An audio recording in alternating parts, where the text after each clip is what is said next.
everyone, and welcome back to the Ginetta Cup. Season 3 is here, and once again, this fan favourite one-make championship promises action-packed racing, close battles, and plenty of drama.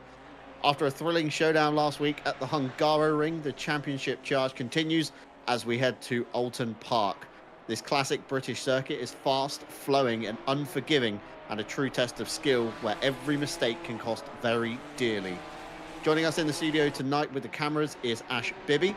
Alongside me will be Joseph Black, plus a huge welcome to our live stewards, keeping a close eye on all the antics tonight to ensure fair and competitive racing. Welcome, everyone. Yeah, welcome along, everybody, to tonight's stream round number 3 of this GT3 season. And, Oulton Park should certainly throw something different up than the rounds we've had so far at Brands and at the Hungaroring. Yeah, Oulton Park, known as the British Nürburgring almost, with all of the elevation changes as we go through the lap. Of course, we begin with the famous Old Hall corner, very fast right-hander. Track limits are going to be a thing as drivers come out of that corner onto the avenue. Down towards Cascades, again, another kind of descent in elevation. That's a tricky corner to get right before heading out, of course, to the back end of the circuit towards Island Bend and Shell Oil's corner. Again, another hot spot for activity.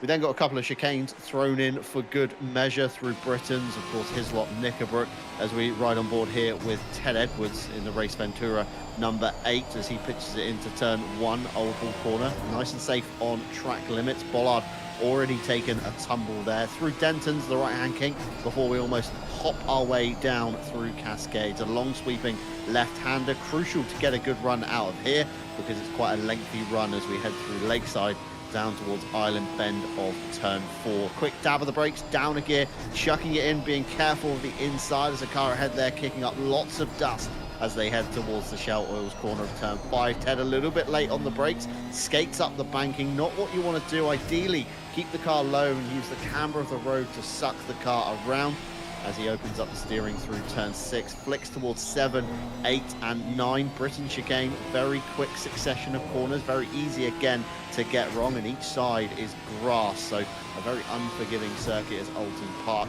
as we head down towards turn 10 and turn 11 of Hislops. The tyre bell already taken a tumble, that'll be gone during lap 1, I can assure you of that. And then heading out of Knickerbrook again, another corner crucial to get right.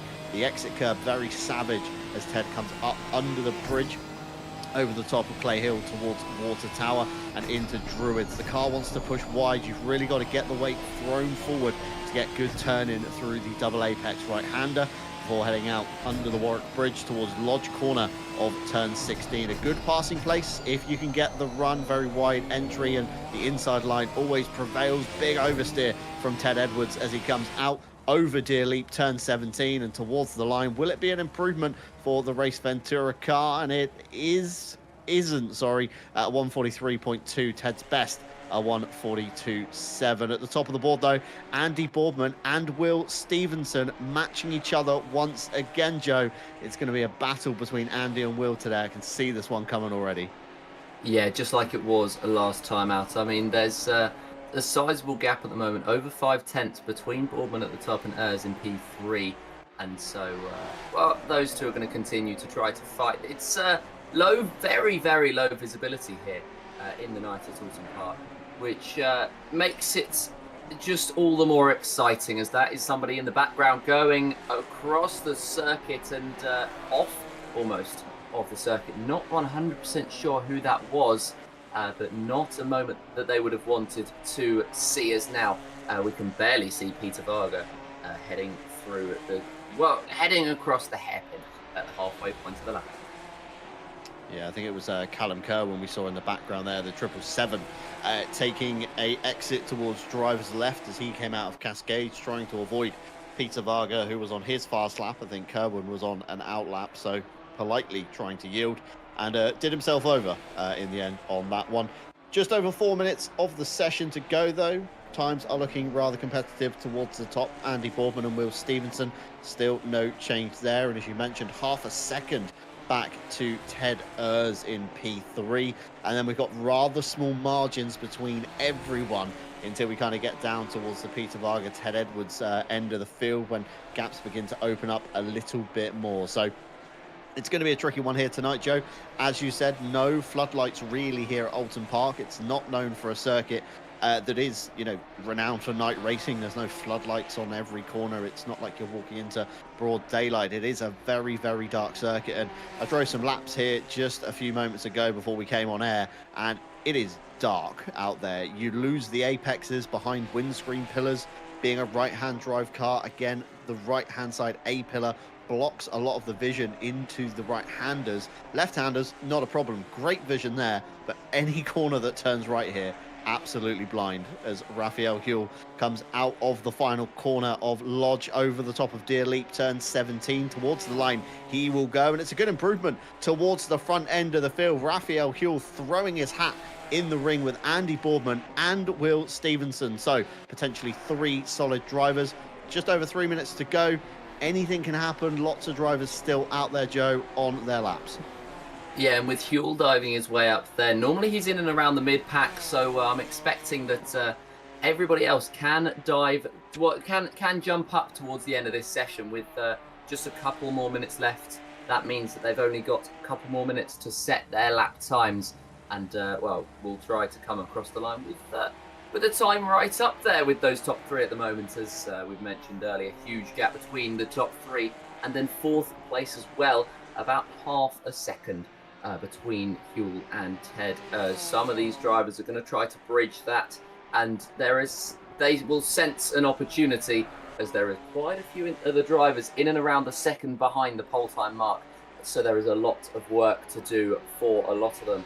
This is De Jong heading through the first portion of the lap, and he is going to try and get up from P19. He's the last one of the drivers that have a competitive lap time so far, with Lons 6/10 behind in P20. This is Callum Kerrigan, who's looking good at the moment. Yeah, Callum looking very good at the moment as he comes towards the latter half of his lap, up on his delta, although bleeds a little bit of time coming out of Lodge, but gains again up and across Deer Leap. This should be a good improvement to throw him up towards the front end, and it does, just behind Matthew Malcolm, P11. There for Callum Kerrigan, as Will Stevenson jumps back to the pit lane after his last attempt stab at it. Emo Plata across the line. It's not an improvement. 42.2, 42.1 is what we're looking for from the Dutch driver, and just over a minute left. Looks like he's slowing down. Takes about 2 laps to get the Pirelli tyres up into the magical window. That's pressures and temperatures before they begin to even out. Ted Edwards flashing his lights, trying to cut his way through the traffic, get another lap in under his belt, and he should do. But at the moment, the Race Ventura driver looking very confident as more drivers are making their way back to the pit lane. Amo Plata, Neil Pimlott and Lenz all back in the pit lane, and a couple of drivers towards the bottom not setting a time. Scott Lawson and Rudy Filmalter, they will start from the back of the grid, but Ted Edwards towards the line. It's a good time up into P5, a 1:41.940, Joe. That's a very competitive time, coming quite late from Ted Edwards. I'm assuming a few drivers here not gelling all too well initially with the circuit, but certainly finding their feet once the fuel loads have been dropped out, as Evan Toth dips a wheel in the grass. Big mistake down at the Shell Oils corner. He'll be back to the pit lane. No further part taken in qualifying. Yes, and well, it's conditions they won't necessarily be used to, even if they are used to the Oulton Park circuit, as in the dark it is a hell of a lot harder as the checkered flag is waved.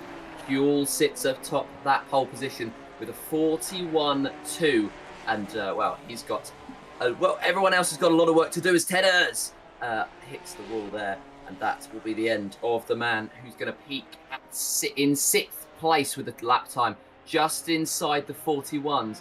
This is Laurent de Jong, who's going to try to head up from 19th place. We watched him in Sector 1 earlier, and we will watch now as he comes up to the line. Not up on his time so far, and he's hopefully going to try to find something in this sector to try and see if he can do anything. Of course, one mistake could cost you a 2.5 odd, and a 2.5 would put him up onto the front row of this grid. And so there is a lot of work to do for some of these drivers. But as he comes up to the line now, where is Laurent de Jong going to go? As it's going to be an improvement up to 18th to 42.6, jumping Les Stevenson, Les himself, who is on a lap and has pretty much matched his lap time. This is Callum Kerwin, who's down on his lap time by 0.2. Not what he would have wanted to see, but again, as I mentioned, mistakes could have been dragged out of the number 777, and pulling over in the end, 23rd is going to be the highest. Over a go. Miguel Martins, the subject of some debate. In the last week's broadcast, we have confirmation on how to pronounce his name, and we have confirmation that he's qualified in 21st. Yeah, so he's still circulating, but the session has drawn to an end, which indicates no more valid laps are to be run. And your final qualifying order on your screens at the moment. Raphael Huell will take away the bonus points for this round. He takes the pole position away from Andy Boardman, so there are an extra 4 points to Raphael Huell already in the basket. Andy Boardman, Will Stevenson, they're locked together as we thought. Olivier Curtin, a little bit of a surprise up into the front end of the grid. Battle of the Teds, Edwards prevails Urs for the next couple of rows. Badowski and Emo Plata the next two, and Aaron Jackson and Mike Redford sneaking just inside the top 10. We then got Lily Armstrong, Matthew Malcolm, Callum Kerrigan, Tom Shipston, Neil Pimlott, Evan Toth, who we saw dipping a wheel in the grass. He didn't get a late improvement as he might have wanted. Peter Varga, De Jong, Stevenson, Schaefer, Martins, and Lenz. Kerwin, Lawson, and Phil Moulter round out the grid for today. 25 drivers have made the server, and I think there was more than 25 drivers on the championship standings, and that is exactly what we're going to bring you as drivers begin to grid up. It's, of course, Andy Boardman at the head of the field with 137 points, a very commanding lead so far, taking victory at both Brands Hatch and the Hungaroring, plus a handful of bonus points in there as well. Will Stevenson, his next closest competitor, on 114, and then we've got a big drop back to Lily Armstrong on 74 points. Ted Urs on 71 and Raphael Huell on 69. Tom Shipston on 65. Marco Badowski, a good run last time out at the Hungaroring. He takes 62 points away from his first round of the championship. Ted Edwards on 56. Emo Plata on 48. And Peter Lundqvist still lurking inside that top 10 with 46 points. Moving on to page 2, Battle of the Friends here. Les Stevenson and Callum Kerrigan, 45 and 43 points apiece. That's going to be for overall gloating orders by the time they finish the championship at the end of the season. Olivier Curtin snuck towards the front row of the grid today. He's set for some good points if he can make this one work. 40 points to his name so far.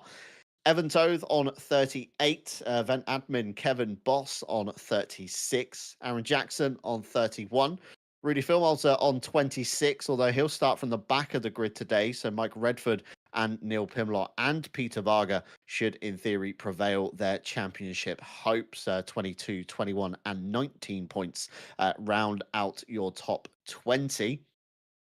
We head on to the next page. Matthew Malcolm on 17. John Schultzer tied with Matthias Byron on 14. Miguel Martins on 11. Martin Schaefer on 10. Gianni Lenz on 9. De Jong on 8.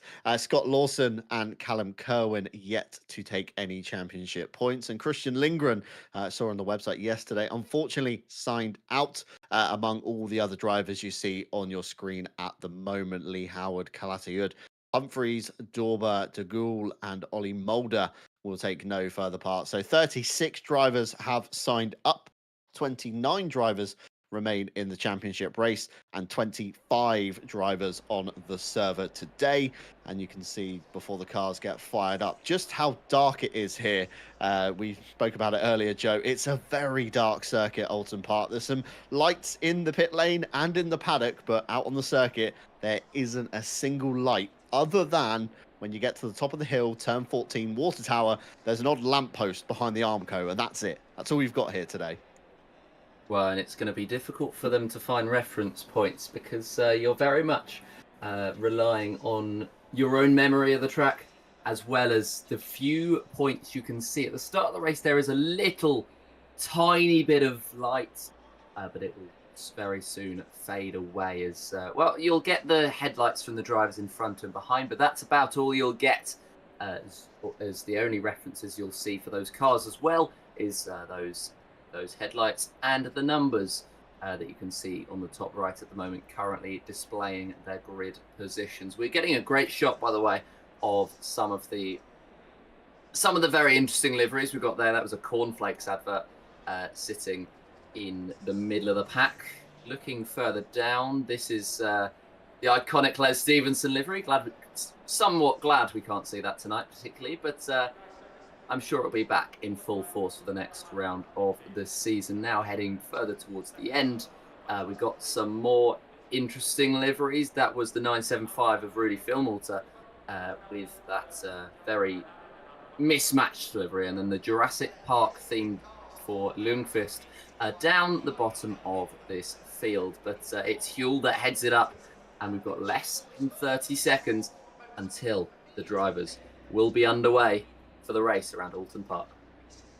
Yeah, engines begin to fire. The Ford V6s revving into life. I just want to say, Tedder's livery, terrifying in that grid walk. Those eyes and that mouth looming in the darkness. Something you don't really want to see this time of night, so apologies to anyone at home. Peter Lundqvist sneaking in the serve at last minute. Well spotted there, Joe. The 999 will start from the back. Of course, he's loitering just inside the top 10 for championship standings at the moment. So going to have to do a lot to try and keep that position alive as drivers begin to get underway for the all-important formation lap. No tyre blankets for GT4 cars in ACC, so every ounce of temperature and pressure you can build up in this early lap is the best thing you can do because again, Oulton Park, very old school in its nature, lots of grass, lots of gravel, lots of evil curbs that will really take the pressure out of these tyres if you start pounding them before they are in that optimal window. So might see a few drivers being a bit cautious on the opening few laps before we start to see the cars flying over the curbs and really pushing the track limits. Of course, we paid for the whole track tonight.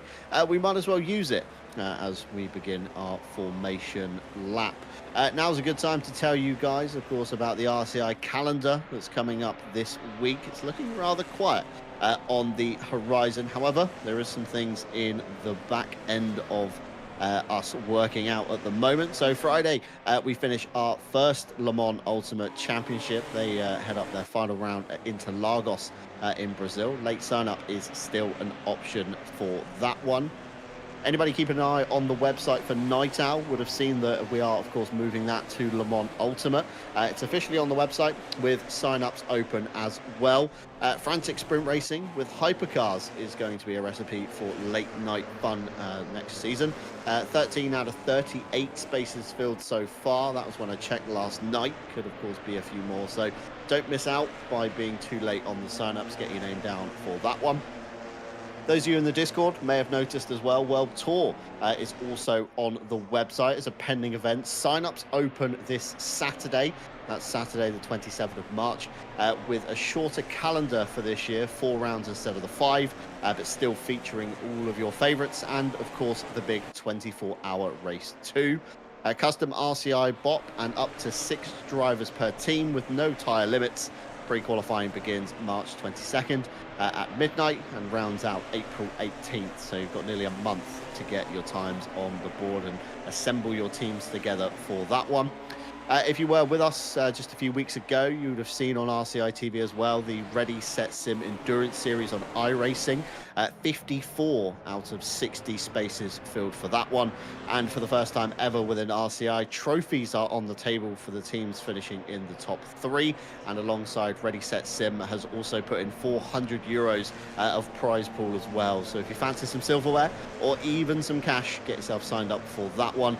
Next race takes place April 12th at Daytona International Speedway. 6 places remaining, so if you do want to get involved, be quick on that one. But to tonight's night's action. We are, of course, under the moonlight at Oulton Park. An hour on the clock. Raphael Huell to the left. Andy Boardman to the right. Will Stevenson just at the back as the green flag drops. Callum Kerwin already out of sequence. Early drive-through penalty as Huell gets a great start covering off Boardman into turn one of Old Hall Corner. The pinch point comes, of course, when we head down through Dentons and Cascades. We've already got cars off in the background. Somebody taking to the grass. We've got somebody backwards in Old Hall Corner as well as we route our way through Cascades. Coming out now, everybody looks to be in rough single file. We've got a car looking to the inside in the background, heading into Island Bend. Too wide through here on cold tyres. This is certainly going to be a very interesting move to try and make as the leaders, of course, begin to try and break away. Will Stevenson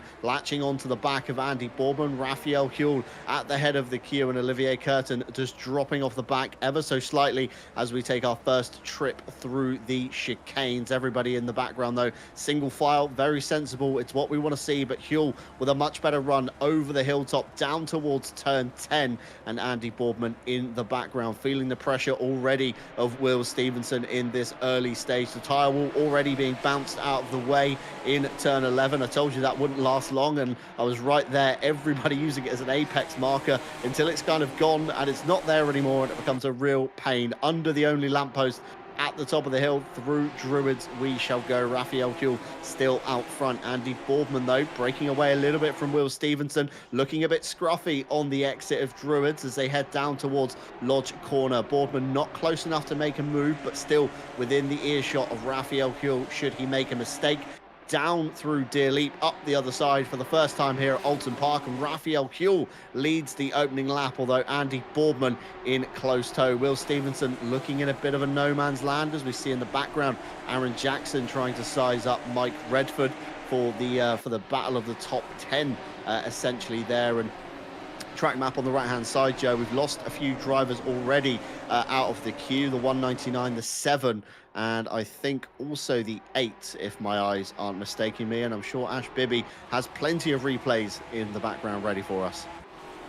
I'm sure indeed he does. There's here's one here with, I believe that is Jackson maybe fighting away. This is the fight between the cars for P number 8, and that was Jackson making his way through on. Badowski might get past Redford as well, as we've got another replay here of Ted Ers. He's down the inside, and can he make, or he's around the outside even. Somebody's going down the inside at him, and that is a shunt into the wall for the number 8, and not what Ted Edwards would have wanted to see, dropping down to the rear of the field after just a little bit of contact between the two. Mike Redford in the battle for P10. They went 3 wide, and it went just slightly wrong, and in the end managing to make his way through. So those are the replays. That's the contact from the first couple of laps, as I believe we might have had a little bit more scrapping away, a couple of more incidents, and Badowski dropping down to P18, Fillmorter dropping all the way to the rear of the field. This is Aaron Jackson in that fight with Badowski, just taking the racing line, and Badowski just, it looked as though there was a little bit of miscommunication between the two, and Badowski dropping down to P18. We've got another replay here, Aaron Jackson being involved in all of this. The battle for P7, and that was just a little bit of a tap, a late on the brakes from the car behind Jackson, and just the car in P number 7 ended up going for a little bit of a spin. So the battles in the mid-pack there, the bottom end of the top 10 really heating up. Yeah, plenty of action to go around, and we're only kind of 5 minutes into the race.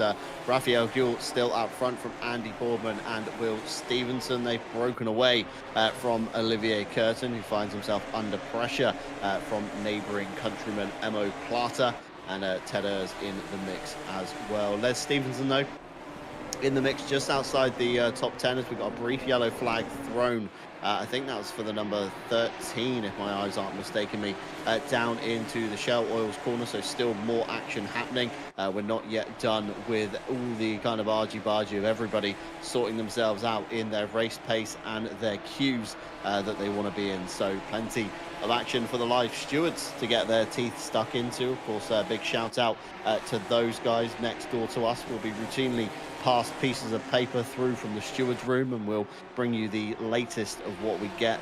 If anything is to go by from the last couple of weeks, lots of hard racing, kind of racing incidents, no further action, all of that kind of stuff. So not too many penalties given out, although it's very kind of rough and tumble in the Ginetta. It does lead itself to touring car kind of esque driving, where everybody really does get their elbows out and gets a little bit too aggressive sometimes. And that's of course what the live stewards are here for, to rein the drivers back in and say, don't do that, we want some fair racing. Here's a 5-second penalty to serve during your pit stop, which of course we do have tonight. One mandatory pit stop forces the drivers down the pit lane in a 20-minute pit window, where every driver must add at least 1 litre of fuel. However, refueling time is fixed at 25 seconds, meaning if you do want to take a set of tyres, it's only going to cost you an additional 5 seconds. And if the Hungaroring was anything to go by, that was a very valid strategy last week. Tom Shipston coming under fire from Marco Badowski, not usually where we see Marco. He's already chomping at the back end of Shipston. He wants to get past in the number 45 Team Monkey racing car, the RPMS Sim Sport car of Tom Shipston, really feeling the pressure, having to look in his mirrors quite a lot, and Callum Kerrigan just ahead of him leads him down the hill towards the second chicane. Neil Pimlott also in that queue, and Les Stevenson trumps the friendship three, should we say, of Stevenson, Kerrigan and Pimlott there. So Les Stevenson on a good haul of championship points so far. If things do stay the way they are, as a mistake there, I think that was Callum Kerwin getting caught out by Rudy Philmolter, having to take to the escape road, comes back on, of course, surrenders the positions that were taken, but very kind of scary moment there for Kerwin. And it's so easily done at Oulton Park, coming down over Hilltop towards turn 10. You brake a tiny bit too late, and it's too late, Joe, at that point. You're not going to stop for that corner. It's a 90-degree right angle corner. The only option you have is to take avoiding action down the escape road. Callum Kerwin read that situation perfectly, and nobody got taken out. Maybe a little bit of a code brown for Rudy Philmolter, but no harm, no foul in that one.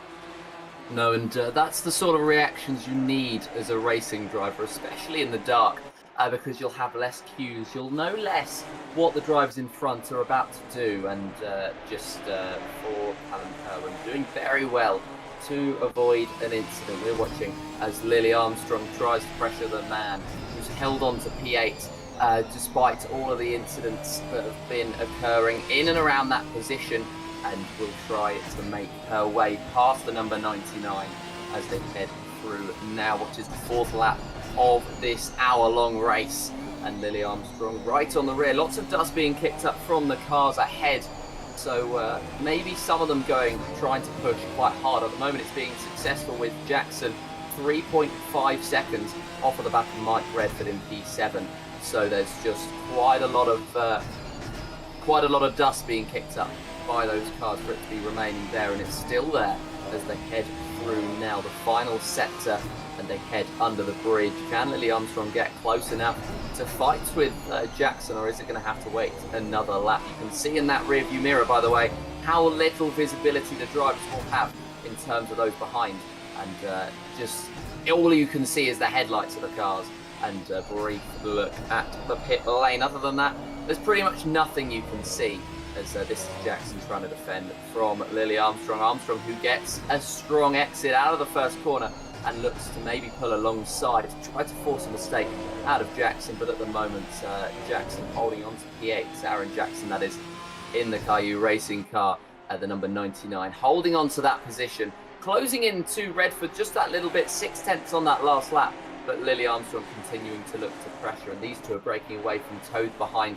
So this battle for P8 could be heating up, and Armstrong putting the pressure on Jackson. At the moment, Jackson is holding firm Yeah, absolutely fantastic defence. Meanwhile, Marco Badowski has found his way through Tom Shipston and also now through Callum Kerrigan, and he can begin his assault towards the back of Neil Pimlott. Brief yellow flag out for the number 7. That was Gianni Lenz down at Druids corner. About 2-3 minutes ago or so. Not sure what happened there, but Lenz immediately into the pit lane, so maybe nursing some damage, having to take an early pit stop there.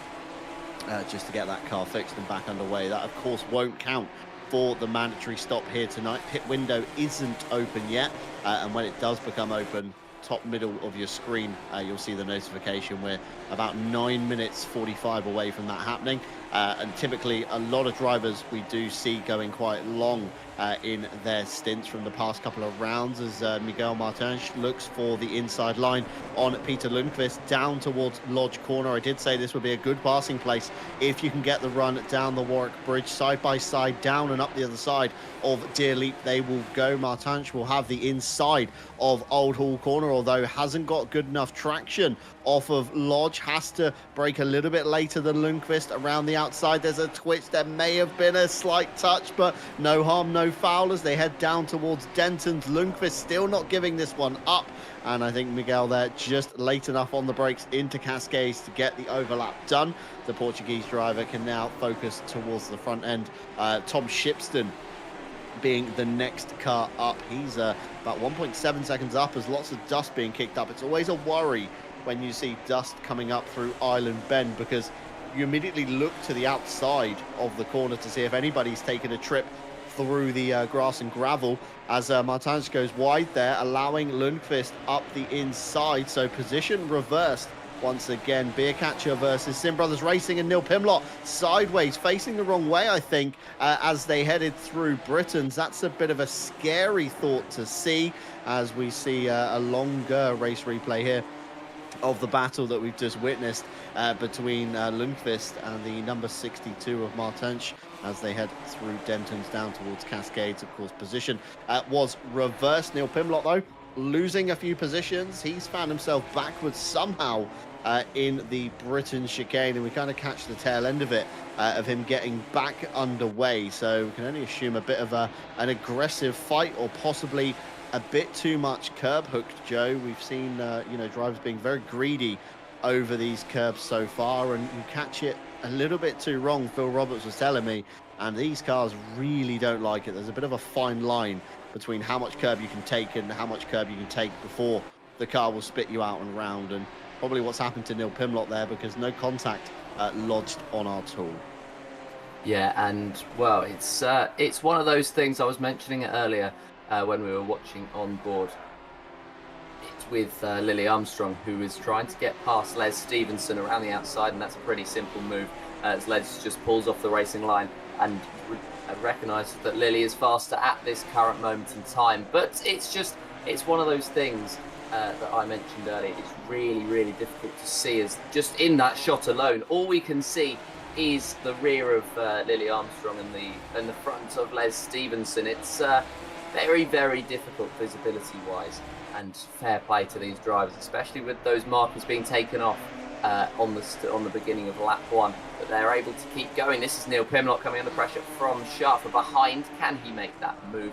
At the moment, Pimlott's holding firm in P20, and just behind Malcolm as well. These three drivers close together, the battle for P19 between these three, and I'm sure that we'll be seeing within the next few laps them starting to maybe get their elbows out just a little bit more. Sharper right behind Pimlott, trying to make that move for P20, but at the moment just doesn't get the traction out of any of the corners. That won't help. A little tap onto the grass, and well, you talk about them being greedy onto the curbs as well. I think the grass has been used a lot more often than it has been over the last couple of weeks this time. And it's not like we've had many circuits that don't have grass. I mean, the Hungaroring it's very grassy around the outsides of the corners, and I think it's just the lower visibility means that the braking points are slightly missed a little bit late. Maybe they're getting a little bit too eager at turning in, because they know the corner is roughly there, as that's a big lot of dust thrown up by Malcolm as they head into turn 1. It's It's very, very interesting here as Schaefer gets to the inside of Pimlott. Can he hold on to this position as we're riding on board? Pimlott sending it to the inside, and it could be a switchback for Schaefer, who tries to get the traction on the exit. Has he done so? He's not quite done enough to get ahead, but he's done enough to pull alongside. And now is when he seals the position. The number 13 is up into P20 as Pimlott fought with all he could, but it wasn't quite enough with the traction of Schaefer, meaning that he could get up to that top speed much quicker. And through goes the HSP Ginetta Regretta into P20. Yeah, absolutely. So good move there from Schaefer. I just noticed though, Raphael Huell dropping down to P6. Something has happened to our race leader, the number 21. Not sure if he's come entangled with somebody or we've got enough of a race replay to witness here. Down into the Shell Wheels corner, Andy Boardman up the inside. There's a little touch there. And Raphael Huell running wide as such into the Armco, off the tyre wall, the initial stage, and into the next piece of the Armco. That's big time loss for Raphael Huell. He slips down to P5. Ted Ers through the front of the shot there, 2 seconds up the road. So not only losing a place to Boardman, also Stevenson, Curtin, and Ted Ers. So a big kind of next 3/4 of the race for Raphael Huell to get those lap times drilled in. And a very capable driver in the number 21 is Raphael Huell. Did 6 hours solo at Sebring in the Ready Set Sim Endurance Series on iRacing. And I won't stop mentioning that because 6 hours is a mega stint, especially at a track as bumpy as Sebring. Back to your point though, Joe, of the grass and gravel and the old school nature of these circuits. It's a very old school calendar. Of course, Brands Hatch, round 1, lots of grass and gravel, a little bit of AstroTurf here and there. Hungaroring, similar aspect, grass, gravel, few bits of extra AstroTurf. Here at Oulton Park, not so much on the AstroTurf side, but lots of grass everywhere. We head to Zandvoort next week. Again, it's not the newly kind of Tarmac F1 nice venue. It's the older school Zandvoort here in ACC. So again, grass and gravel everywhere. Snetterton, round 5, again, lots of grass and gravel. Before we head to Imola, where we're probably the most blessed with extra space on the exit of some of these corners. Of course, towards the latter half of the lap through some of the chicanes. We've got lots of extra kind of AstroTurf and runoff. So drivers probably going to be a little bit thankful when we head to round 6. Of course, we've got Lily Armstrong here. They've also dropped down a few positions. I meant to say about 5 minutes ago or so. They were behind Jackson, if you remember, up in P8, dropping a couple of positions. Les Stevenson, Marko Badowski, hot on the heels. Les Stevenson is ahead. So again, another position gained for Les Stevenson. In the background, Badowski looking very racy on the brakes into turn number 1. And I think Armstrong's going to put up a bit of a defence for the next few laps. Of course, we do have the pit window opening in 2 minutes, so drivers are going to have to be thinking about their strategy.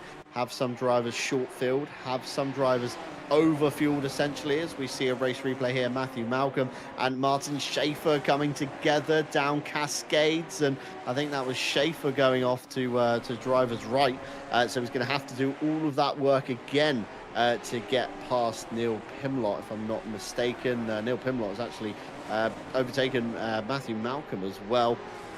So some time loss there for everybody involved. Meanwhile, we got Lundqvist down into the Shell corner. That's Miguel Martins into the back of him. That's very unfortunate. Going to be damage to the front and rear of those cars. So a lengthier pit stop probably going to be coming in for the 999 and the 62.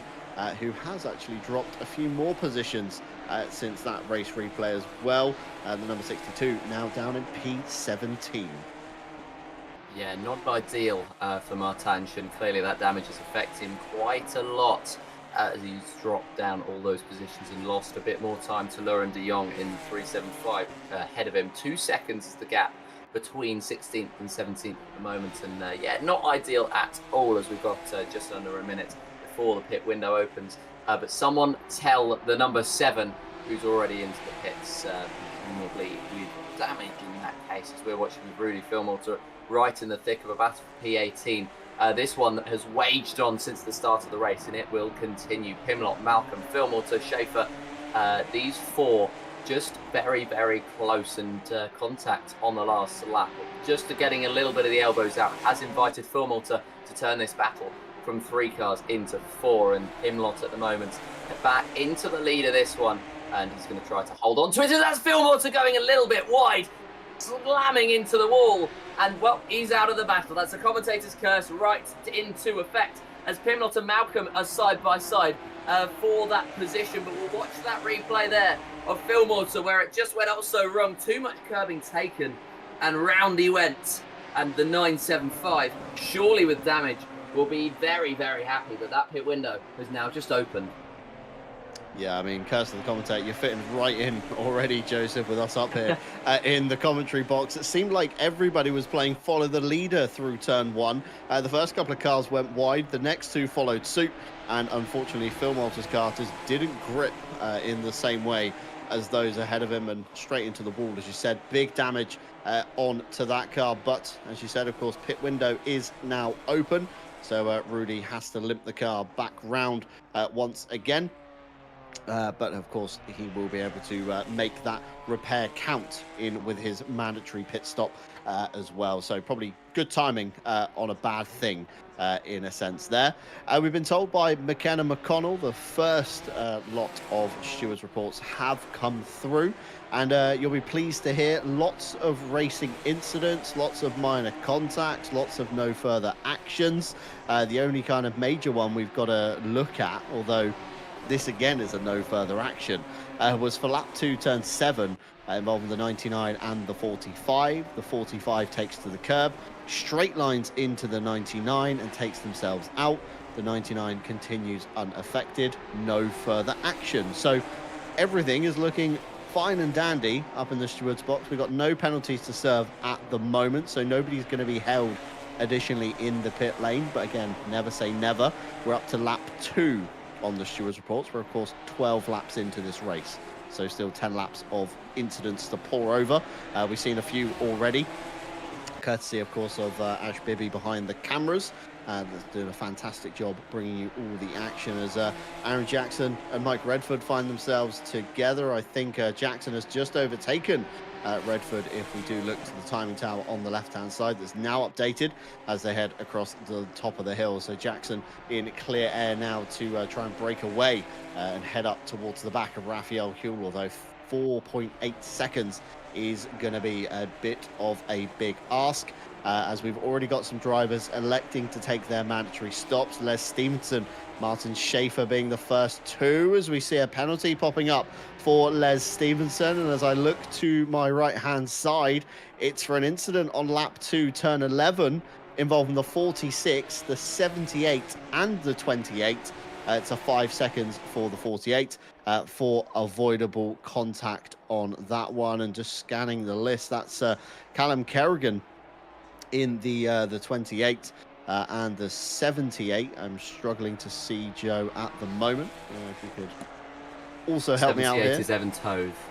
Evan Toth. So not an incident we caught on the broadcast. I was wondering if that was how Neil Pimlott maybe ended up backwards, 3 friends all piling into each other. Les Stevenson coming the worst off on that one with the 5-second penalty. And I think we've got a race replay here. This looks like it's on the opening laps, as Evan Toth checks up for Callum Kerrigan. Even I told you I get the Callums mixed up at some point in this broadcast. I do apologise, but yeah, Callum Kerrigan checking up, and then Evan Toth into the back, Les Stevenson into the back of him. So deemed avoidable contact. Maybe be a bit more cautious, as a yellow flag out down at the Shell Oils corner for the number 13. Instantly back to the pit lane, and I think even straight out of the server.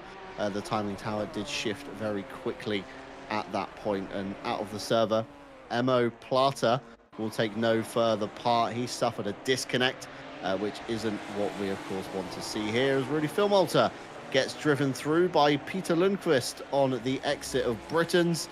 And I can only assure you, Joe, that's going to be avoidable contact for Peter Lundqvist. I'm going to expect a time penalty for the 999 very soon.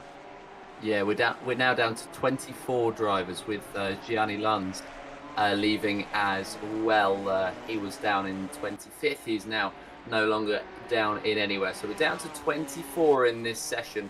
and Aaron Boardman leads the lot. But of those that have pitted, it'll be Raphael Huell who is in the lead of that one. And the number 69 car at the moment, he's going to be thinking about coming into the pits the next few laps as Ted Ayres comes into the pits, and we've got a replay of Callum Kerrigan here as well.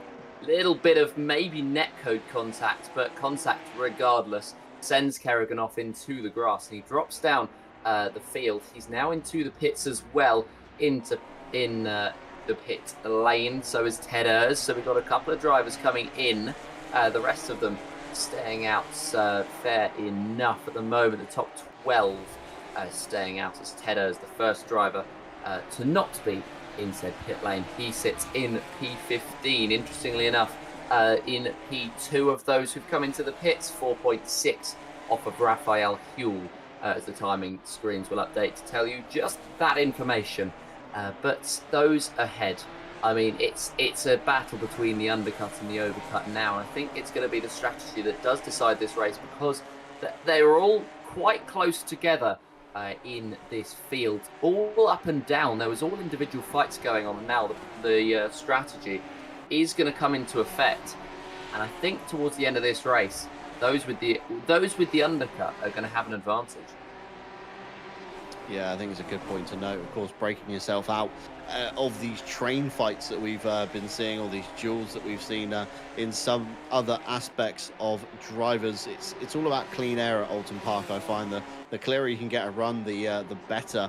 And of course, if you pull yourself out of those battles, it makes it a lot easier. You can really focus on your own lap times. We know one lap pace in qualifying. Raphael Huell was certainly very quick indeed. He's the first car on the road to take your mandatory pit stop, so keep your eye on him. He's currently down in P14, easily identified by the fastest lap of the race to his name as well. And if he does hold that towards the end of the race, there will be a bonus 3 points chucked on top of his bonus 4 points that he's already earned, plus the finishing points obviously on that one. But Andy Boardman out front currently, 1.7 seconds to the good of Will Stevenson. It's a bit of a rinse and repeat that we've seen in previous rounds. Stevenson just doesn't have the pace over the race. It seems to stick with Boardman, although never say never. We have seen Andy make some mistakes in the past. Olivier Curtin currently and well and truly, I would say, in the John Dalton zone. He's too fast for the guy behind. He's too slow for the guy ahead. So you just sit in this awkward middle ground between the two cars. Of course, 5.3 seconds off the back of Will Stevenson, and a whopping 9.5 seconds clear of Aaron Jackson behind. So Curtin just has to keep it on the straight and narrow, avoid any track cuts, track penalties, etc. As I say that, Will Stevenson picking up a drive-through penalty, and stewards don't give out drive-through penalties anymore, as per the newer rulebook that kind of kicked in towards last year at RCI. So that's going to be for track limits, and that was exactly as he came out of turn one, where it's so easy to run a bit wide over the curbing. You pick yourself up a few warnings. Over the course of half of the race, Will Stevenson is the first of the drive-through penalties. So he's going to have to trundle down pit lane, Joe, which is going to lose him time. And then he's going to have to come down again to take that mandatory stop. So big time loss on the horizon for the number 108. Yeah, and that's devastating, especially for the title battle as well.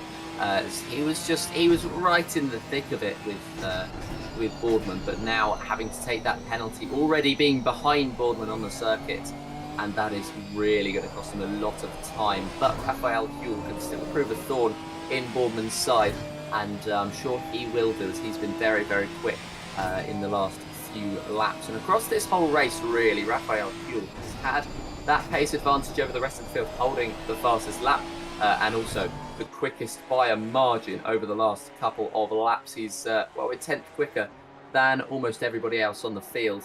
I say almost, because Andy Boardman was 3 thousandths faster on that previous lap. So these two really setting the pace for the rest of this field.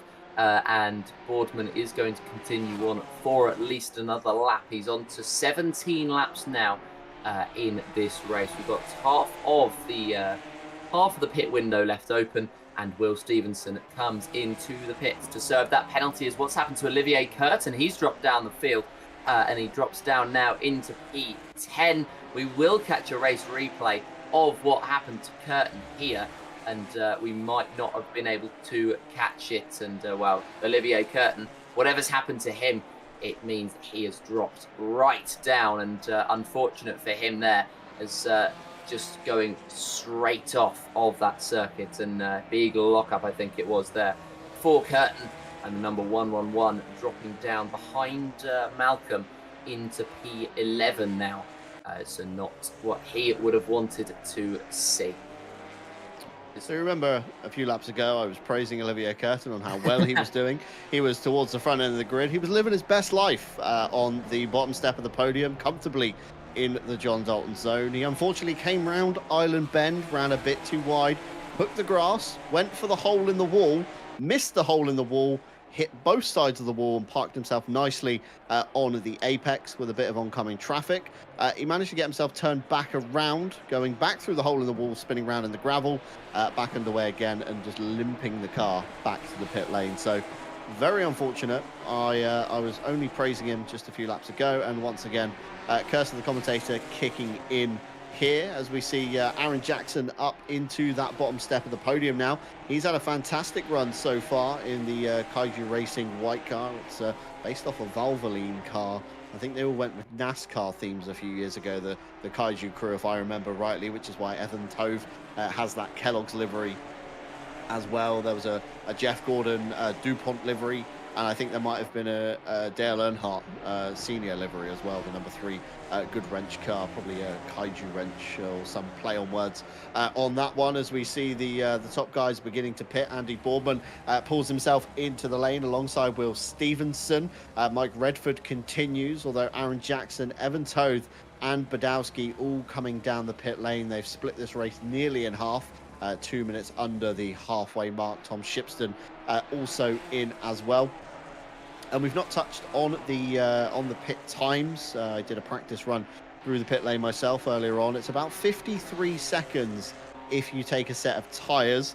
Of course, you can minus the 5 seconds off that if you don't take tyres. So looking towards everybody's pit stop times at the moment, Andy Boardman a 53.2.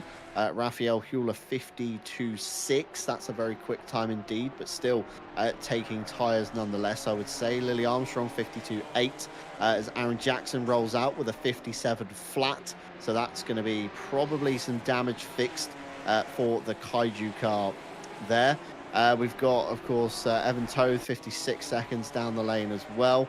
Will Stevenson 53.6. So that's a very quick time indeed on that one as well. So lots of drivers taking tyres, fixing damage, I would say, to try and get this car in the best shape that it can be. As Andy Boardman weaving, that suggests that Boardman is maybe on a fresh set of Pirelli tyres, trying to build up some heat as he comes over the top of the hill and down into his lops. A bit of traffic ahead in the form of the number 62, although that is officially for position. Boardman not really in a hurry to get past the 62. Obviously knows that he's still got to make his mandatory stop, and that car should clear out in the next 7 minutes. So Boardman just bringing in these tyres kind of gently, getting them in the window 2 laps roughly before they do. So we should see Andy Boardman start to fly, of course, as the fuel load should be a tad lighter than at the beginning as well, as they come down Dearly up the other side, nobody blinking to the pit lane. So provisionally, Mike Redford leads the race with Peter Lundqvist just behind him, and Miguel Martins, of course, behind on P3, although net P3, again, mandatory pit stops to take. Matthew Malcolm still yet to take his stop, but other than that, Joe, everybody else has come down the pit lane with 6.5 minutes to go, which is relatively early from what we've seen last time. Yeah, and I mean, it's interesting to see, as maybe the undercut is strategy to go on, and just some of the drivers chancing it, hoping that it'll be a little bit different, as this is Martins fighting away with with Andy Boardman even, and he makes his way through. Nice switch back there from the number 69 and making his way back onto the podium position past the 62 Martins, who of course has not come into the pit lane yet. And yeah, Boardman with that pace is, don't know what Martins is trying to do there. Just give a little flash of the headlights. Maybe trying to put off Boardman, maybe trying to congratulate him on that impressive move. Either way, he's flashing his headlights, which is surely to be off-putting in what is very, very low visibility as Lily Armstrong trying to close in on Evan Toth. We've seen her build up moves before. We haven't quite seen her take gambles, but with less than half of the race to go, this could be her opportunity to try to make those moves, as Les Stevenson won't put her under any pressure. 1.3 seconds behind, 5 seconds worth of penalties, and the number 88 now right on the rear of Evan Toth, and will try to make that move into P11. And there's 2.7 seconds up to Budowski, who he's done a pretty decent recovery job after the couple of incidents he was involved in earlier, as he pretty much shot his way back up from he was in around 10th, 11th, 12th, fell all the way down to P17, and then managed to work his way right back up into that fight, and now he sort of sits on his own in P10, 6.2 seconds ahead of Evan Toth, and 3.2 behind the cars in front. The car in front is actually Lundqvist, as everybody barring Mike Redford has now come into the pit, and it's gone very, very long for that stint for Redford, and 20 laps is what he's done. He's only got 4 minutes left to go in this pit window before it's shut, so he's got to be nippy.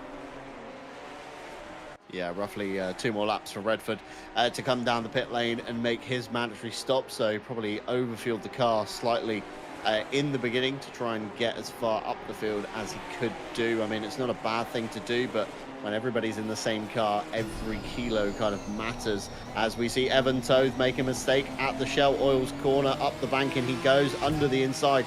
Goes Lily Armstrong in the number 88. Somewhere is Evan Toth, I think, to the side. There we go. We saw the brake lights trailing off as they head into Britain's. A bit of a elbows out move there, but Lily Armstrong makes it stick nonetheless, as we see a few more stewards reports coming through.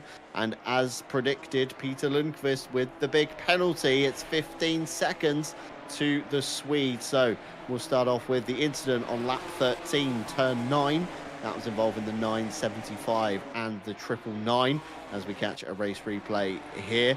This is Lily Armstrong and Evan Toth. It was a bit kind of argy-bargy as they went through Britain's up the inside. Lily Armstrong does prevail on that one nonetheless, and Les Stevenson in the background as well, nearly getting involved in this fight. It was the 10 seconds for the 999. That was for avoidable contact on the 975.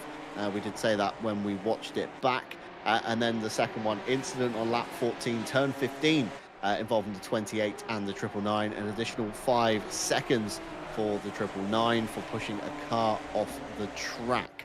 As we said, kind of looked like Peter Lundqvist just kind of drove clean through the number 28, kind of not even realizing that they might have been there on their screen. That was Rudy Filmalter, as we see here. This was for the additional, for the first, 10 seconds for Peter Lundqvist.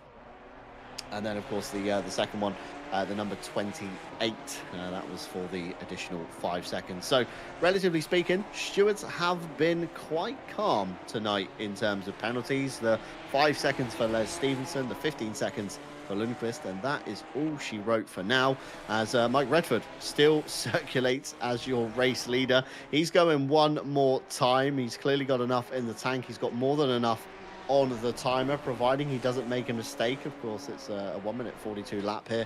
Across the line probably with about 1:55-ish to go. So again, a small mistake here could unravel Mike Redford's strategy, but staying out nonetheless. Probably at this stage, Joe, not worth taking the tyres. Of course, you've only got 20-ish minutes of the race left. If you were going to do the tyre swap, probably better to do it 10 minutes ago rather than now, as Redford very squirrely out of the Shell Oils corner. He is really pushing this car. He's really pushing this car at the moment, Joe, as he tries to get it back to the pit lane within that pit window timer. Yeah, and it might be a case of the fact that he might not have even seen how quickly that race has gone. And I think just that moment of squirreliness on the exit is just him noticing, as he's just trying to get it round as quickly as he can. He's got less than a minute now, so no mistakes can be drawn out of the number 95 car. He's going to have to shoot through everything just to get through. And drive-through penalty for Callum Kerrigan. down in P15, and that is absolutely race-ruining stuff for Kerrigan, who is just building up.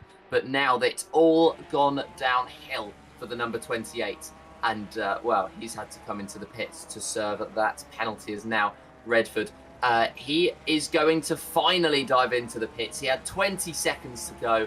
It was nail-biting stuff for the number 95, but finally Mike Redford comes in. We'll see how much the overcut seemed to work for him, as he will come out of the pits very soon. And we switch to the battle for P10. Tom Shipson right on the back of Les Stevenson. Stevenson, of course, with that 5-second penalty, but Shipson will be looking further ahead at this point. He's still got 20 minutes to try to get into that 1 second range of Armstrong and Toad ahead.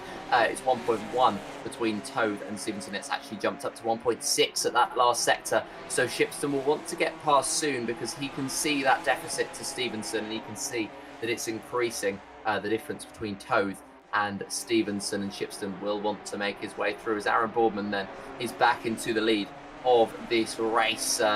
He's back into the race lead officially now, and Raphael Huell, he's 11 seconds behind.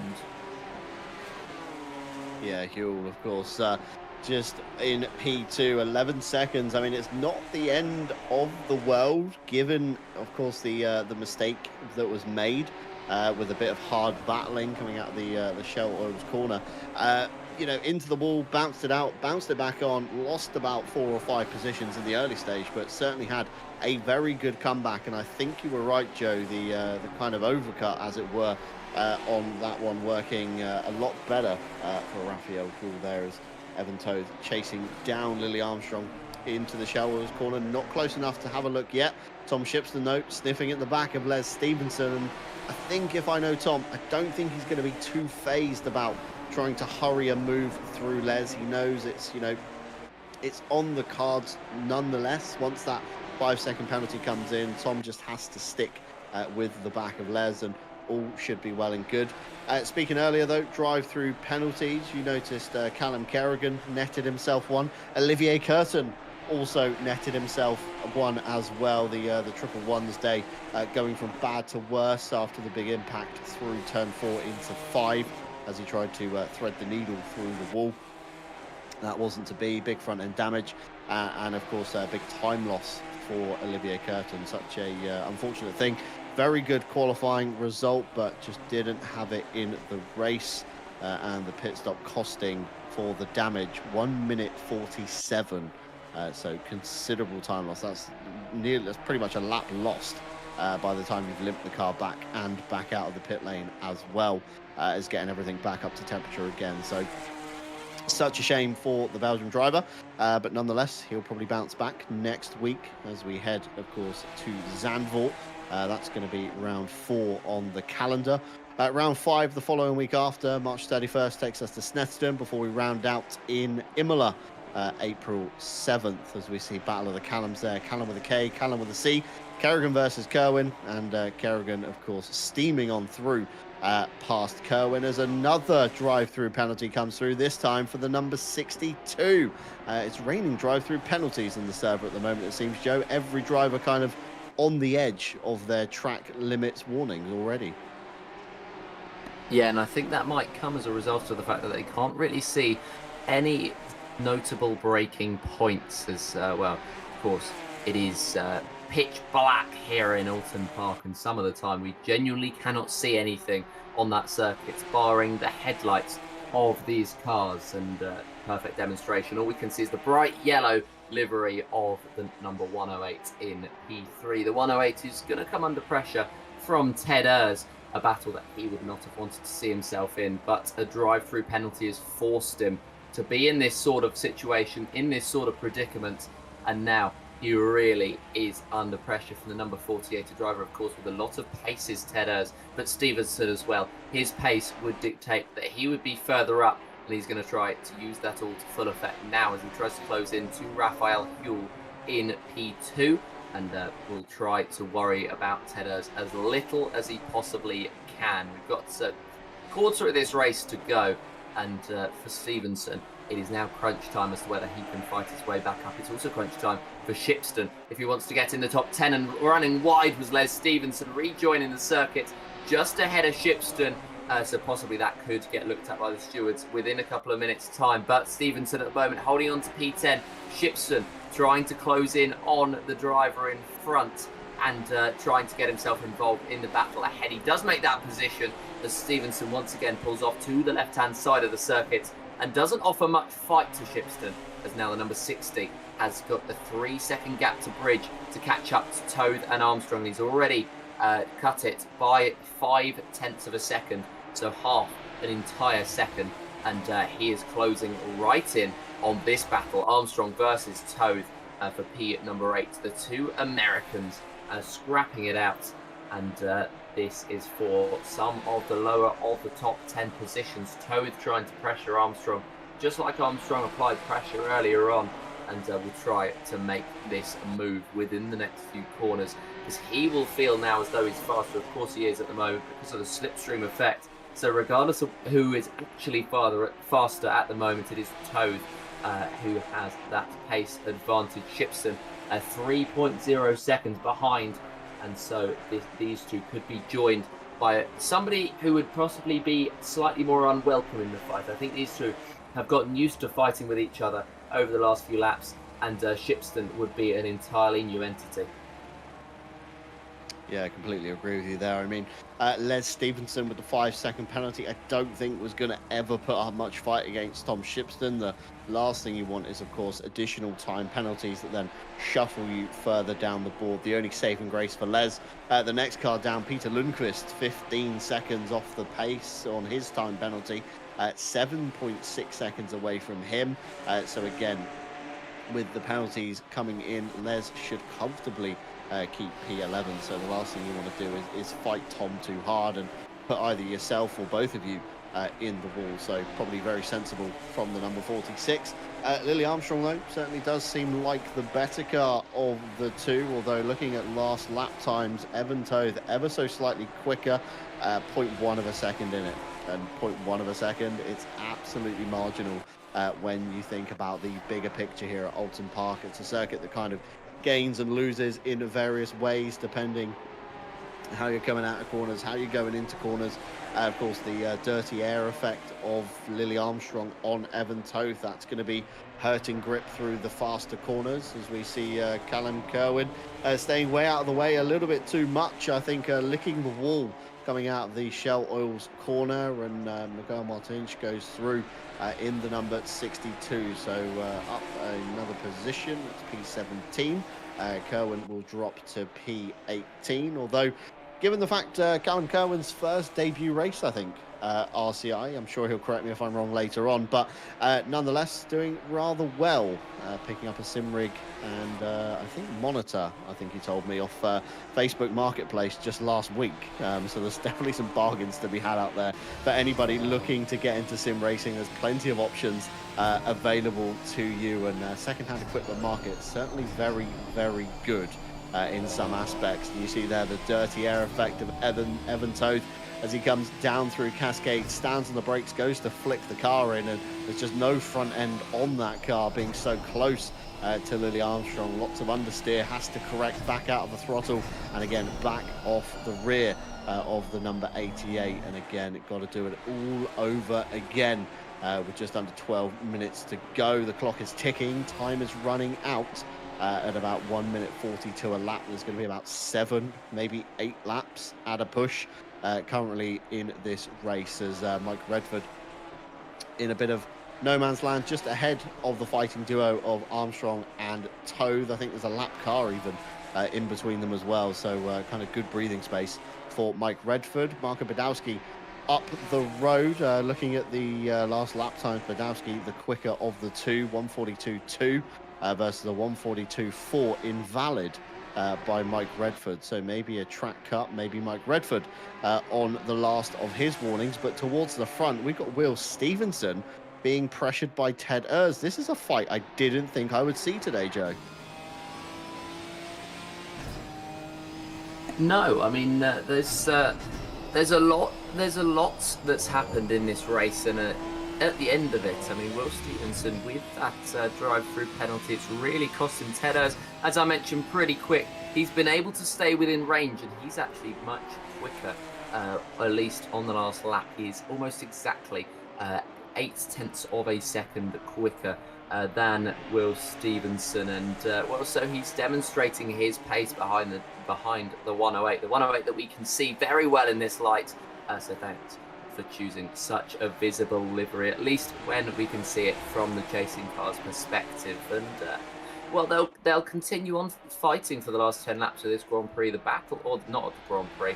That's my F1 experience going into it. The round 3 of the GT3 Cup, and Tedder's right on the rear of Will Stevenson. They're going to continue to fight for the last 10 minutes. It's just ticked under 10 minutes now, and I mean, it's definitely not all said and done with these two fighting away. It is the closest battle on circuit, and it is also the battle with the most at stake, with the top two having blasted away. Raphael Huel's pace at the start of his stint has sort of drifted away. Boardman has stayed consistent throughout, and he is 12.4 seconds ahead of Huel and looking to take a very, very comprehensive victory after all is said and done. And that is Badowski getting that drive through 6th place is where Marco is, but just exceeding track limits one too many times, and the man that's had just quite a lot of unfortunate moments in this race, he's had just another. He dives in straight away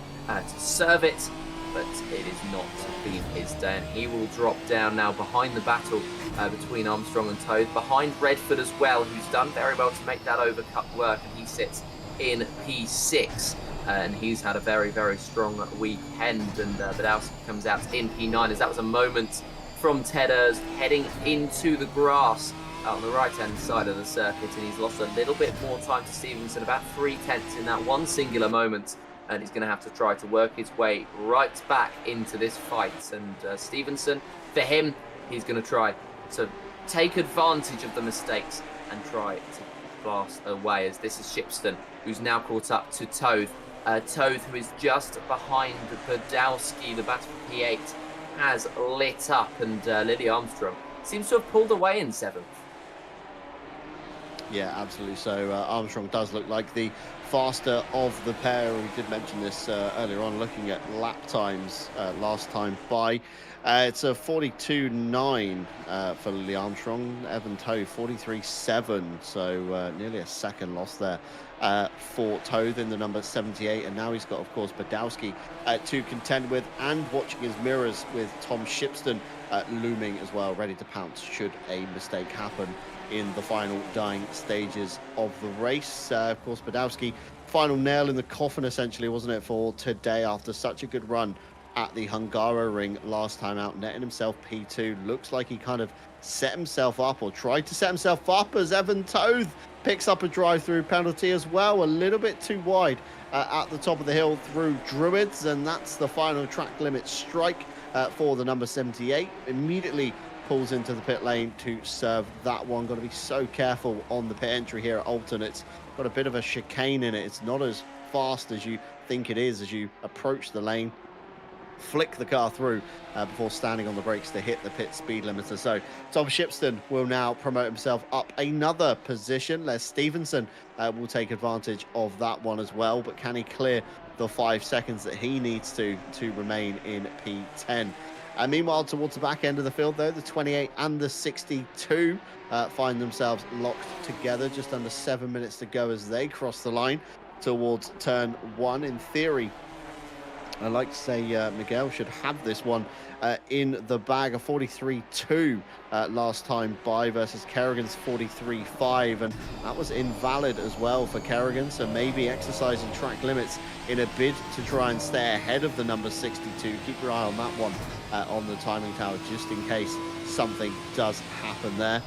Andy Boardman snatching the fastest lap of the race away from Raphael Huel at some point in the final few moments. A 141.4 for Boardman, so he'll take the bonus points away from this round provisionally, providing Huel hasn't got anything left in the tank. So extra 3 points to Andy Boardman on that one. Once again, Raphael Huel, though, 41.577. So if he does try and best it, it's not a massive margin to try and beat. Meanwhile, Will Stevenson and Ted Urs are matching like for like. So that gap's remaining relatively the same, as Ted Urs can't quite find a way through Stevenson. Aaron Jackson now promoting himself kind of into the John Dalton zone in P5. Too fast for Redford, but too slow to catch Urs ahead. So that's going to be a magical spot he should finish in. Aaron Jackson, we're being told, very good at hula hooping. Is what I've been told from McKenna McConnell, of course, attending the wedding just a few weeks ago. We do have picture proof, as Ash yells in our ears. We have seen it in person. So Aaron Jackson, RCI Championship Hula Hooper 2025 is what we should give him the title. Ted Urs, though, sniffing at the back of Stevenson. This gap's closer than it has been, and that's terrifying to see in your rearview mirror in the darkness. A pair of eyes on the bonnet and a glowing pink mouth as they head up the hill for what would be a couple of the final times, actually. Under 5 minutes to go now, Joe. Ted Urs has to get a move on if he wants the bottom step of that podium. 10.5 seconds clear is Will Stevenson of Raphael Huel. So Stevenson's not going to catch, let's say, realistically, in the dying stages of this race. So all he's got to do is make that number 108 Ginetta as wide as it can be for the final 2 to 3 laps. Yeah, he's actually losing time to Raphael Huel, possibly in an attempt to defend from Urs in the first place, just taking maybe more defensive lines. But it's fair to say that this man has absolutely dominated after he came into the pits and he came out to the leader. It just looked as though he was going to go on to take that victory comprehensively, and he's done exactly that. He's not only done that, he has exceeded expectations, because he's also built that gap to Raphael Huel, and he is still quicker in this stint than Huel is at the moment. And well, that's testament to the fact that he's been so consistent. Those two have been consistently the quickest throughout this entire race session, and it is Boardman who continues to lead, as we have Ted Urs maybe looking for a move, for an opportunity on Stevenson, and there wasn't quite an opportunity there. He's given Stevenson a bump, allowed him to get going again, but that could spell the end of the battle for P3, with Ted Urs just getting a little bit ambitious with that move, and he's actually got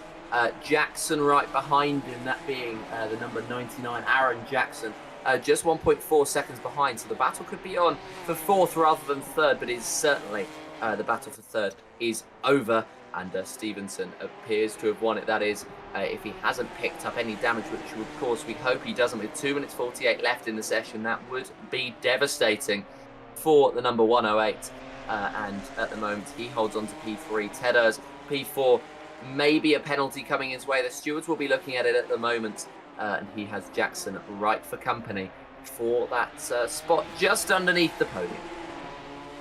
Yeah, of course, Stewart's going to be looking at that one to see if they can hand out a penalty, or however they deem it on that one. Of course, the rule set changing, not getting the leeway that you would once get if you did stop, as Ted Urs did, to let Will Stevenson back underway. The stewards don't look at that aspect anymore. They look at the initial contact, and that's it. So they're going to have to deem that one in someone's favour or fault. And we'll try and keep an eye to bring you a late stewards report on that one. Under 2 minutes to go. Your race leader is just coming through ahead of Ted Edwards here through the Knickerbrook chicane, up the top of the hill, across through Water Tower, is Andy Boardman. So there'll be one more lap to go after this, as De Jong in a bit of a no man's land here. 9 seconds off the back of the number 62. However, confidently ahead of the 777, who I'm actually struggling to see on the circuit map. I think they're just going through Druids. if my vision is correct, and they are. Callum Cohen there for CJK Motorsport in the 777.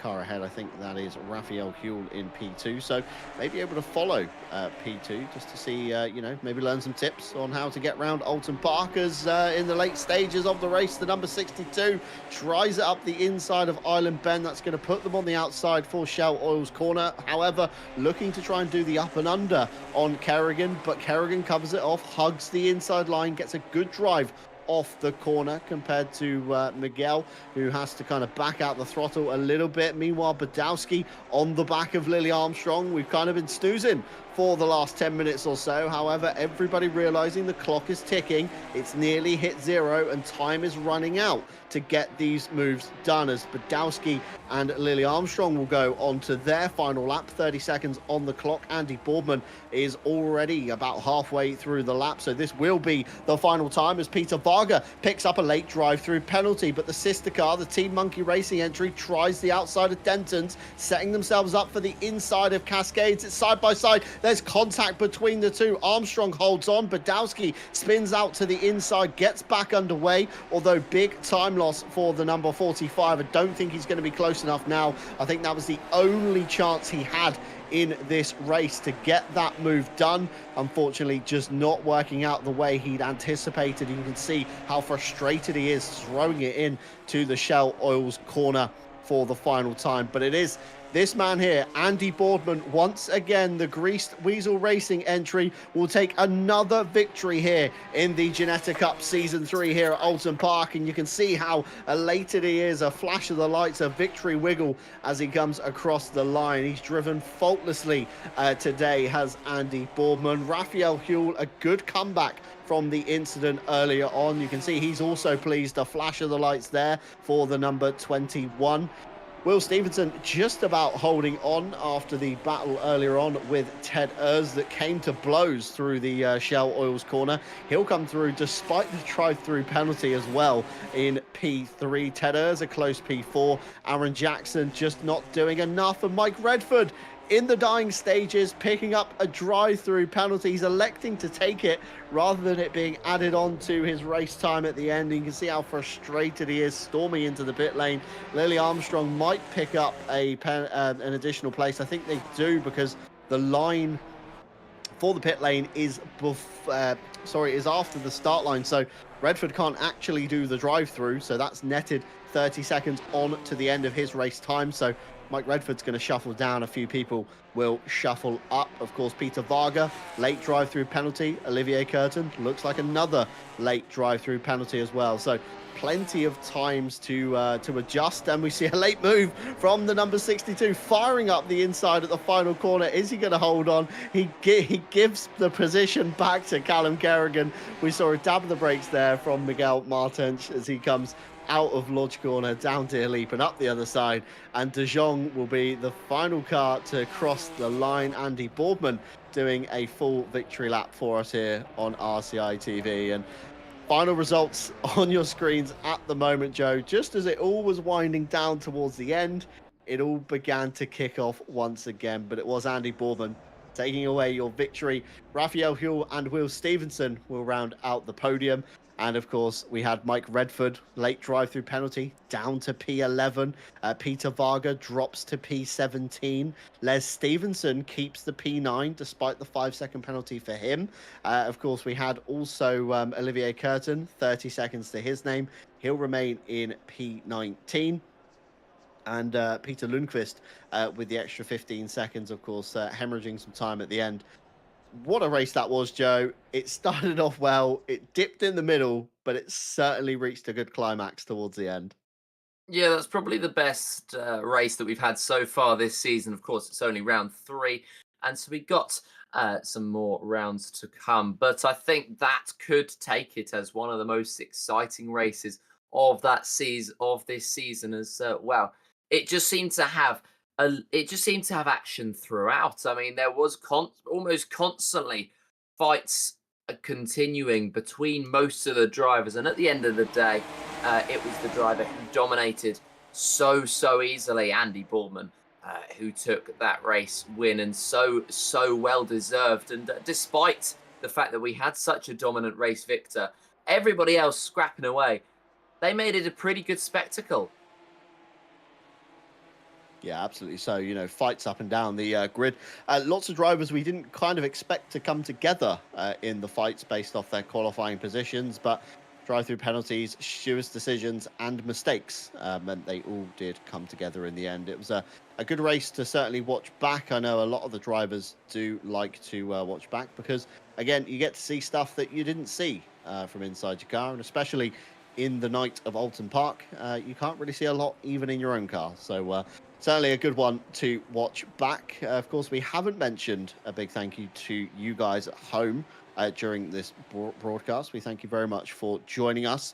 We have had a new Twitch follow this broadcast from Kaylee_43. Thank you very much. That was about 10 minutes ago from you. Plenty of follows across odd follows here and there throughout the past days on Twitch. And of course, anyone that has subscribed on YouTube, we thank you very much indeed for that one. Bottom left hand side of the screen even is a partners roll around. They've been revolving around throughout this broadcast, always down there in the corner, and they help us, of course, with our journey here at RCI as well. From Ready Set Sim, where you can build your dream sim rig in seconds with their sim rig builder. Their mission is to simplify sim racing by providing a comprehensive and personalized experience. Whether you're a novice looking to get started or an experienced racer seeking to optimize your setups, and of course not forgetting the mention for the €400 prize pool offered alongside our RCI trophies. That's within the Ready Set Sim Endurance Series on iRacing. Still 6 slots available on that one as of last night. Coach Dave Delta. Faster lap times start with Delta, a setup and data analysis app for iRacing, ACC, LMU, and even Gran Turismo 7. That's the one that boggles my mind every time. Available in 9 languages, giving you access to setups, racing lines, and data analysis. Why not stay ahead of your rivals with Delta? Greenman Gaming, where you can buy games and game keys via Greenman Gaming. Get the best prices, awesome bundles, and exclusive game deals daily. You can head on over to their website via our link in the description and sprinkle a few pennies into the RCI pot if you do decide to buy anything. IMB Racewear, providing fully custom designs to allow not only sim racers, but also real-life racers to make the impact they have always wanted in their clothing. From gloves to socks to jackets, you can be sure that every piece is crafted with precision, style, and performance in mind. And of course, Moser Racing, who we partnered with last year. They've got a bunch of new products coming out. I think tomorrow is the announcement. They've teased a few things on social media. I think full announcement coming tomorrow, but a leader in high quality sim racing gear. Be sure to check them out down below. And lastly, but no means least, Motorsport UK Esports, where we've recently become a recommended community, which is quite a prestigious thing, I would say, within the UK realm. But what a race we have had here tonight. Of course, the highlights have been revolving around in the back while I've been promoting all of the partners. Of course, as I said earlier on in the broadcast, Le Mans Ultimate final round happens this week. They're heading to Interlagos at Brazil. So that will be the final broadcast for them on Friday. You can join Jesse Lee and Katrina Scott, I believe, for the final round there. Of course, over on the website as well, we've got the Ready Set Sim Endurance Series on iRacing. As I mentioned earlier on, there were spaces left as of yesterday.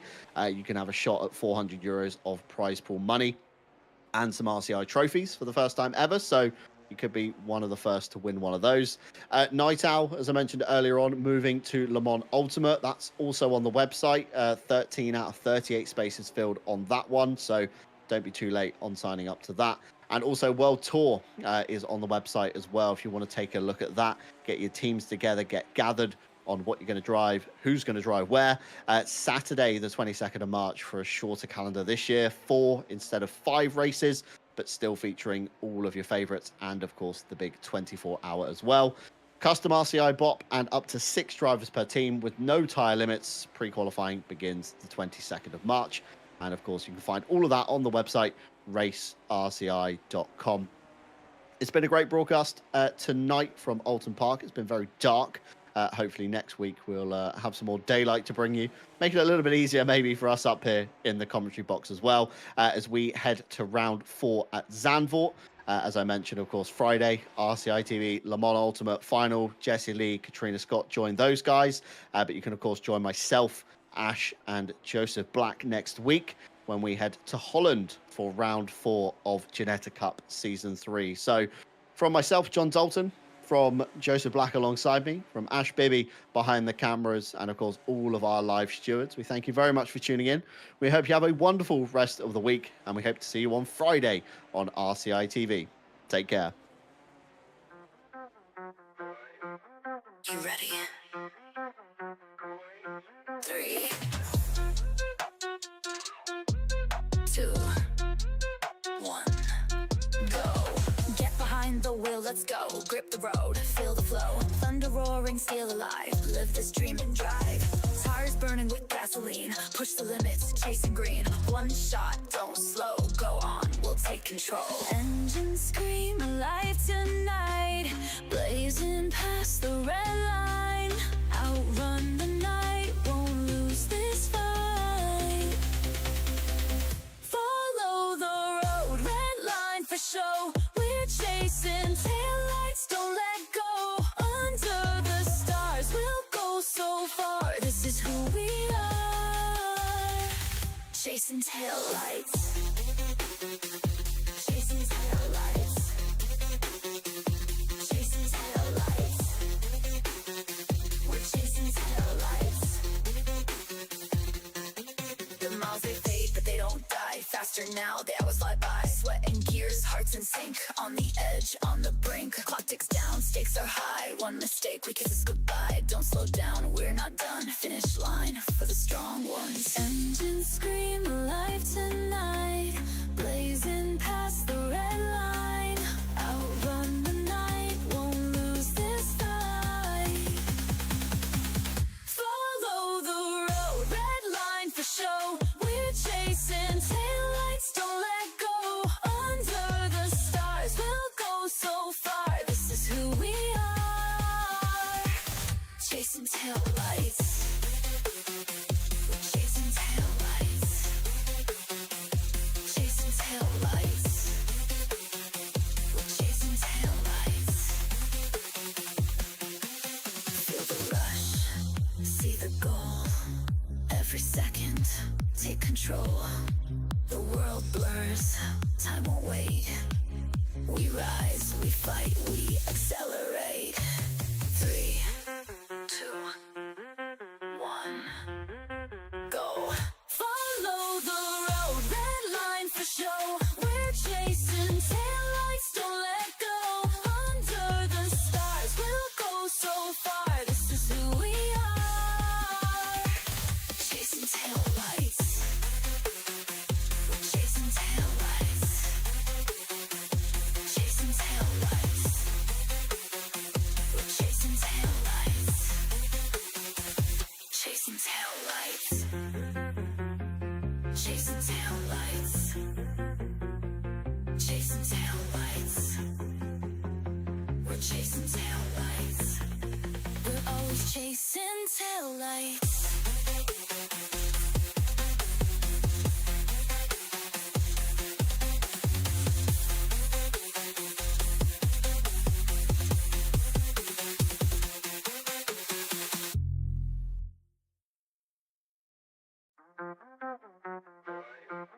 You ready? 3, 2, 1, go. Get behind the wheel, let's go. Grip the road, feel the flow. Thunder roaring, steel alive. Live this dream and drive. Tires burning with gasoline. Push the limits, chasing green. One shot, don't slow. Go on, we'll take control. Engines scream alive tonight. Blazing past the red line. Outrun the night, won't lose this fight. Follow the road, red line for show. We're chasing taillights, don't let go. Under the stars, we'll go so far. This is who we are. Chasing taillights.